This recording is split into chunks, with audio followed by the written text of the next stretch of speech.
এই যে অনেক দর্শকরা বলে এই যে কি কন্ট্রোভার্সি ক্রিয়েটার, এই কন্ট্রোভার্সি ক্রিয়েটারদের আমাদের হাঁটানো উচিত, কারণ আমরা ব্লগারদের ভালোবাসি, আমরা ব্লগ দেখতে ভালোবাসি, আর এরা সেই সব নিয়ে সত্যতাগুলো তুলে ধরে, সেগুলো যেন কিছু মানুষ আছে একদম দেখতেই চায় না যে ব্লগারদের এই ধরনের নোংরামি, আর সেই নোংরামিটাকে তারা প্রশ্রয় দেয়, তারা বাহবা জানায়, তাই না? আচ্ছা দর্শক বন্ধুরা, একটা মেয়ে তার বিয়ে ভেঙে সে চলে গেল, কোনো মেয়েরা বিয়ের পরে এই যে বিয়ে ভেঙে যে চলে যাওয়া, এটা কি খুব একটা ইজি ব্যাপার বলুন তো?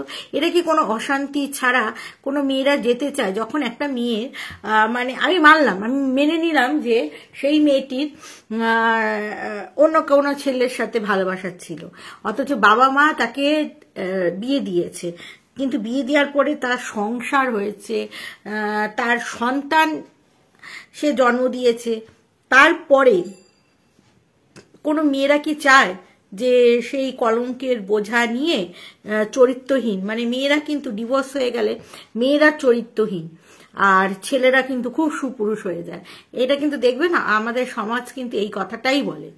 কিন্তু কথা হচ্ছে এখানে বিষয়টা একটু আলাদা, কারণ এখানে আরো বিষয়টা মানে খারাপ, তার কারণ হচ্ছে এখানে প্রদীপবাবু বলেছে যে তার বউ অন্য কোনো পুরুষের আসক্তি লাভ করে বাড়ি থেকে চলে গেছে, কিন্তু এই যে মেয়েটি যে ভুল করেছে, হ্যাঁ কেন ভুল করেছে সেটাও ভাবতে হবে। 5 বছরে মেয়েটির অনেক না পাওয়া ছিল, আজকে অনেক না পাওয়া, অনেক কিছু চাওয়ার চেয়ে না পাওয়া, এই বিষয়টা থেকে কিন্তু আজকে এই ঘটনাটা ঘটেছে। চাইলে কিন্তু সংসারটা ঠিক করাই যেত। পতিতা যদি সত্যিকারের ভালো মানুষ হতো, ভালো মনের মানুষ হতো, পারতো না একটা বড় দিদি হিসেবে সংসারটাকে জোরে লাগানো, কিন্তু পতিতারা কখনো সংসার জোরে লাগাতে পারে না, তারা কিন্তু সংসার ভাঙতে পারে। ঠিক আছে, ভাঙাতেই হচ্ছে পতিতাদের জয়। ঠিক আছে, আচ্ছা ওই পরিবারের সবাই খারাপ হতে পারে, মানে নিজের দিদি তাকেও মানে ভরা বাজারে বিক্রি করেছে নিজের ভাই, অথচ সেই দিদি কিন্তু তার গুরু ছিল, সেই দিদিকে ভরা বাজারে বিক্রি করেছে, তারপরে ক্যামেরাটা হাতে তুলেছিল তার বউ, সংসার টেনেছিল। আচ্ছা আপনারা কিরকম কিরকম মানুষ বলুন তো? যখন একটা ছেলে তার বাবা মাকে খাওয়াচ্ছে তখন আপনারা বলছেন গুড, ছেলেরা হো তো এসা, ছেলেরা মানেই বাবা মাকে খাওয়াবে, দায়িত্ব পালন করবে, সন্তানকে খাওয়াবে, কিন্তু একটা মেয়ে যখন তার বাপের বাড়িতে গিয়ে তার বাবা মাকে খাওয়াচ্ছে বা তার ভাই বোনকে খাওয়াচ্ছে, মানে ভাই ভাইয়ের বউকে, তখন সে মেয়েটা খুব খারাপ। মানে মেয়েরা রোজগার করবে, শুধু স্বামীর পায়ের তলায় দেবে, এই তো, তাদের বাবা মাকে দিতে পারবে না কেন? তাদের বাবা মারা কি মানুষ করে না একটা মেয়ের বাবা মারা? তাহলে একটা ছেলে যদি সে মানুষের মতন মানুষের তার বাবা মাকে দেখতে পারে, তাহলে একটা মেয়ে কেন দেখতে পারে না? সে অন্যায় করেছে সেইটা আলাদা বিষয়, কিন্তু সে ইনকাম করছে কষ্ট করে, ছেলেটার মতন কিন্তু ইকুয়ালি সে কষ্ট করে ইনকাম করছে, কষ্টের অবশ্য বেশি কম ব্যাপার থাকতেই পারে, কিন্তু সে কিন্তু কষ্টটা করে ইনকামটা করছে, তাহলে সে কেন তার বাবা মাকে খাওয়াতে পারে না? তার বাবা মা কেন তার মেয়ের পয়সা খাওয়ার অধিকার রাখে না? একটা ছেলে যদি তার বাবা মাকে ভালো রাখার জন্য ভালো বাড়ি, পাকা বাড়ি, দোতলা, ভিক্ষার টাকা পেয়ে খাট, এটা সেটা, ভিক্ষার টাকা দিয়ে ছেলের জন্মদিন, নিজের জন্মদিন, তারপরে পাবলিকের কাছে সিম্প্যাথি গেইন করে করে জামা কাপড় এইসব আদায় করতে পারে, তখন আপনারা বলতে পারেন না কেন তুমি কি ভিখারি? তুমি না, আপনারা অনেকেই বলেন, অনেকে যাদের গার্ডস আছে তারা অনেকেই বলেন যার কত ভিক্ষা করবে এই সেই, কিন্তু সে তো শুনছে না, সে তো সেটাই কাজটাই করছে। এবং সেই যে আগস্ট মাস থেকে বউকে বিক্রি করছে, এখনো কিন্তু সেই বিক্রি করাটাই চলছে, একটু ভিউজ ডাউন হয়ে গেলে সেই বউকে বিক্রি করা। আর কল রেকর্ডিং এর ব্যাপারটা, এইটা নিতান্তই ওদের চাল, বউকে কি করে ছোট করে উপরে উঠবে। আরে ভগবান আছে, ভগবান সত্যের স্বাদ দেয় রে, ওইসব করে কিছু হবে না।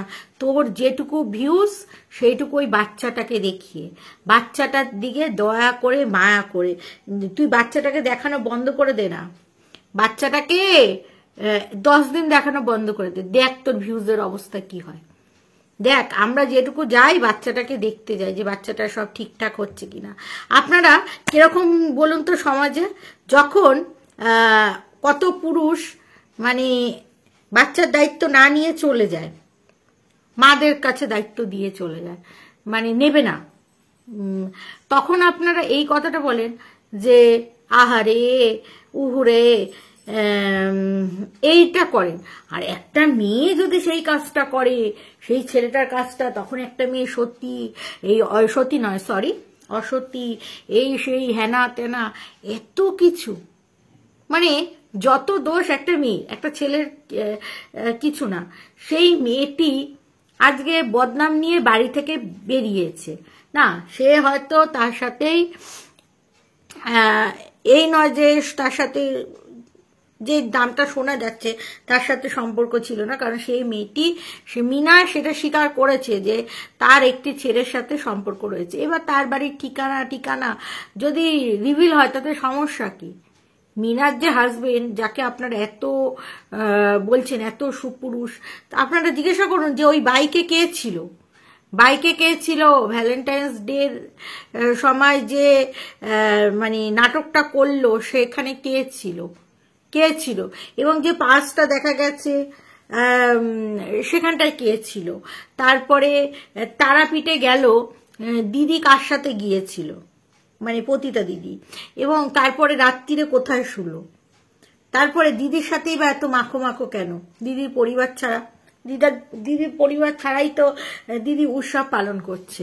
একটা মেয়ে যদি খারাপ হয়ে থাকে, তাহলে মানে মিনা যদি এতই খারাপ হয়ে থাকে ওর বউ হিসেবে, তাহলে সেই পতিতাও তো সেই স্বামী ছেড়ে পরপুরুষের সাথে নাঙরগিরি করছে, কই তাকে তো আপনারা কিছু বলেন না। এইটাই হচ্ছে আপনাদের মানে মুদ্রা দোষ, জানেন তো।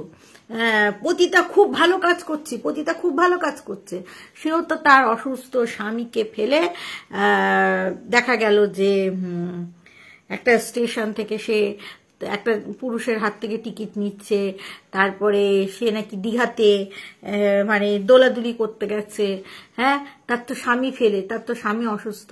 কই আপনারা তো এগুলোও জিজ্ঞাসা করেন না, কেন গেছে, কি করতে গেছে, কেন যাবে, কেন দেখা গেল তাকে সেখানে, সেসব নিয়ে আপনাদের কোনো মাথা ব্যথা নেই। যত মাথা ব্যথা সব হচ্ছে ওই মিনাকে নিয়ে, তাই তো।